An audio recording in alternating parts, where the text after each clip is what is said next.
A continuación vamos a hablar de la polaridad de la molécula. En este caso, recuerden no perder de vista el objetivo. Al fin y al cabo, todo lo que nosotros queremos hacer es poder analizar cuáles son las fuerzas intermoleculares, poder identificar si les doy una lista de sustancias que me diga, mira, esta sustancia, esta es la fuerza intermolecular, esta otra es esta. Pero para esto es fundamental saber y entender lo que es el enlace covalente, lo que es la polaridad de enlace y lo que es la polaridad de la molécula. Todo va interrelacionado, por eso es importante ir dominando bien los temas anteriores. Si algo no se domina, por favor recurran a los videos anteriores, lean libro de texto, vean los recursos que hay en el aula virtual o comuníquense con su profesor. Ahora, en el caso de las moléculas, la polaridad se va a relacionar evidentemente con la polaridad del enlace, pero no como es un error típico analizar. Por ejemplo, yo puedo decir, tengo una molécula donde todos los enlaces son polares. Entonces, como todos los enlaces son polares, la molécula es polar. No necesariamente.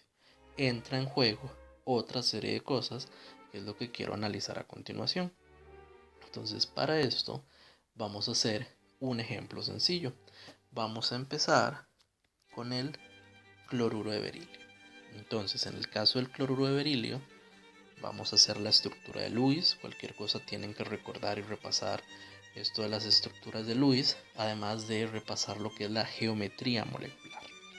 Entonces, en este caso, hacemos la estructura y vemos que se tendría una molécula lineal en principio. Entonces, ¿qué implica en este caso? Vamos a analizar únicamente el enlace berilio-cloro. Pregunta que se trató en el video anterior. ¿Ese enlace es polar o es un enlace no polar? Vemos que son átomos diferentes, no es el mismo átomo, no es parte de las igualdades que habíamos estudiado en el video anterior, de forma que efectivamente tienen electronegatividades distintas, por lo tanto se trata de un enlace polar. Esto significa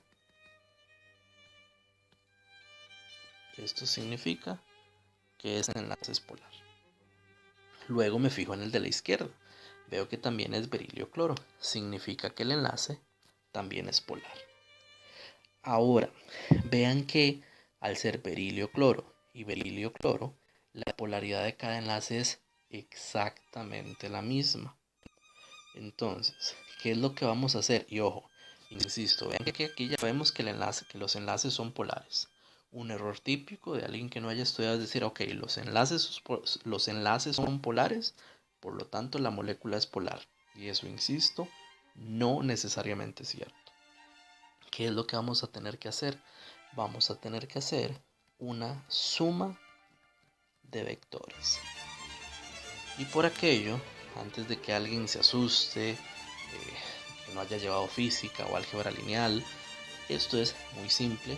Vamos a hacerlo de forma demostrativa en un par de moléculas y luego vamos a extrapolar lo que acabamos de analizar en un esquemita muy pragmático de resolver. Entonces lo que quiero decir es, sigan viendo el video, analicen esto de la suma de vectores y luego vamos a ver que vamos a tener un esquemita muy pragmático, muy fácil de analizar, muy fácil de aplicar. Entonces, en este caso, ¿qué es esto de suma de vectores? Es como sumar las flechitas. De nuevo, de suma de vectores se puede hacer con las coordenadas, etcétera, de forma un poquito más algebraica. Se puede hacer de forma geométrica, que es básicamente sobreponer las flechas. De una forma más fácil, haciendo una analogía, insisto, todos se pueden poner de pie. Y yo les digo, ok, muévase un paso a la derecha, ahora muévase un paso a la izquierda. ¿Se movió de su posición inicial? No.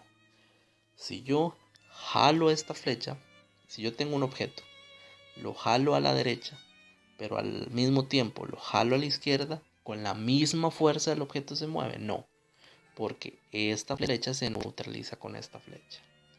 O alguna otra forma de verlo, un poco más numérica, es como que yo me mueva hacia la derecha 2 pasos, como es a la derecha vamos a decir que 2, pero a la izquierda me muevo 2. Insisto, el más y el menos es simplemente como para indicar la dirección. Si yo sumo más 2 si sumo menos 2 y sumo más 2, ¿cuánto me da? Cero. Lo que quiero decir es que uno básicamente es como sumar flechitas. Insisto, para aquellos que estén llevando álgebra, física, van a ver que tiene una complejidad mayor. Nosotros lo podemos manejar así, lo más simple del caso. Entonces, en este caso, vemos que esas flechitas se cancelan. Pero ojo, ¿por qué se cancelan? Se cancelan específicamente porque aquí hay un ángulo de enlace de 180 grados. ¿Qué hubiera pasado si el ángulo de enlace es diferente? Si el ángulo de enlace fuera diferente, no se cancelaría. Y es esa la razón por la cual la geometría molecular es supremamente importante. Si yo no sé que eso tiene un ángulo de 180, no puedo saber que se cancela y por lo tanto, si se cancela, no podría saber que el momento dipolar es igual a cero y por lo tanto esto se trataría de una molécula no polar. Ahora, ¿qué pasa si yo tengo, por ejemplo, algo que no es 180 grados? ¿Qué pasa? Y vamos a analizar el caso del cloruro de boro. En este caso hacemos la estructura de Lewis siguiendo la geometría. En este caso vemos que se trata de una molécula trigonal plana donde el ángulo es de 120 grados. Ahora, como hicimos anteriormente, aquí solo un segundo para borrar un poquito.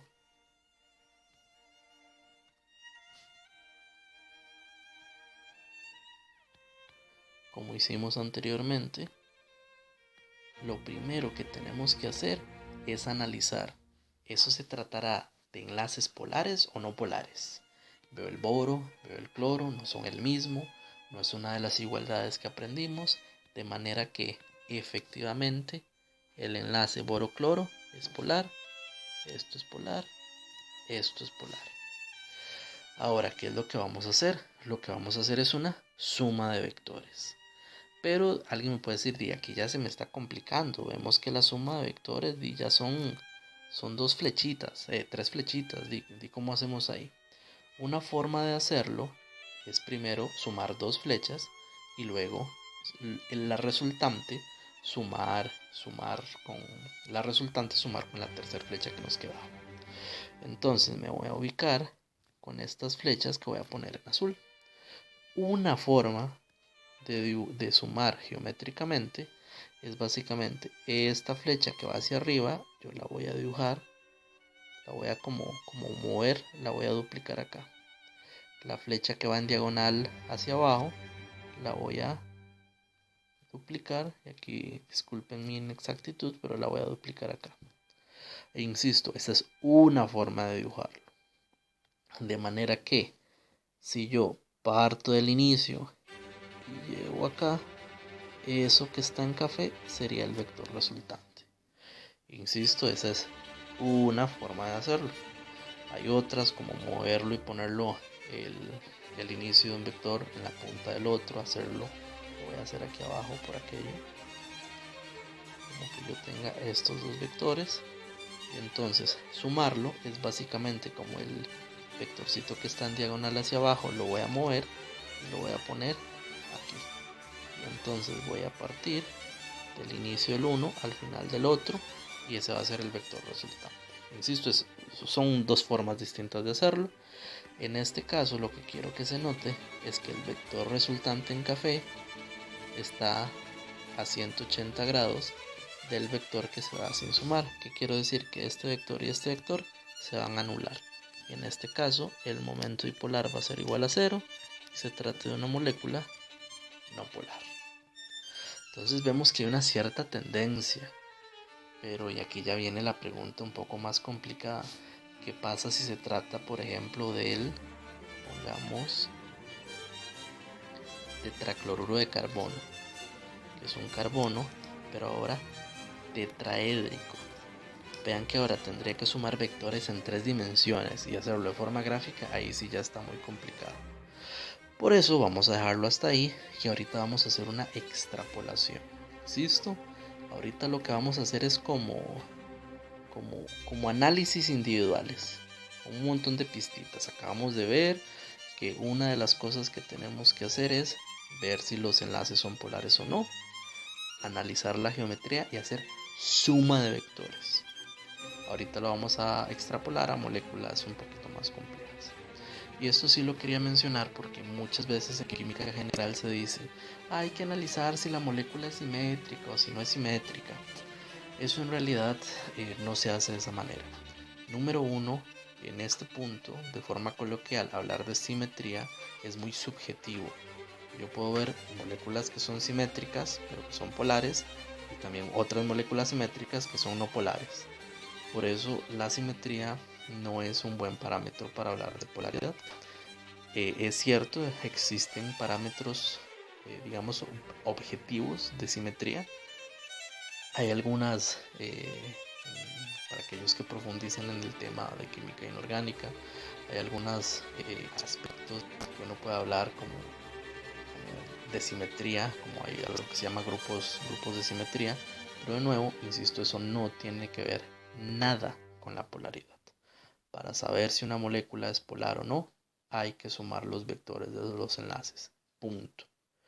Insisto, ahorita vamos a ver un esquemita súper pragmático y fácil de analizar de cómo resolverlo, pero esa es la forma correcta de hacerlo. Ahora, ¿qué es lo que quiero mostrar? Otro detallito curioso. ¿Qué pasa en el caso de la molécula? Disculpen un segundo. ¿Qué pasa en el caso de la molécula de agua? ¿O qué pasa en el caso de la molécula? Vamos a volver a hablar del cloruro de berilio, pero ahora, en lugar de que esté pegado a dos cloros, que esté pegado a un cloro y a un flúor. Esos son dos casos particulares con los que vamos a continuar.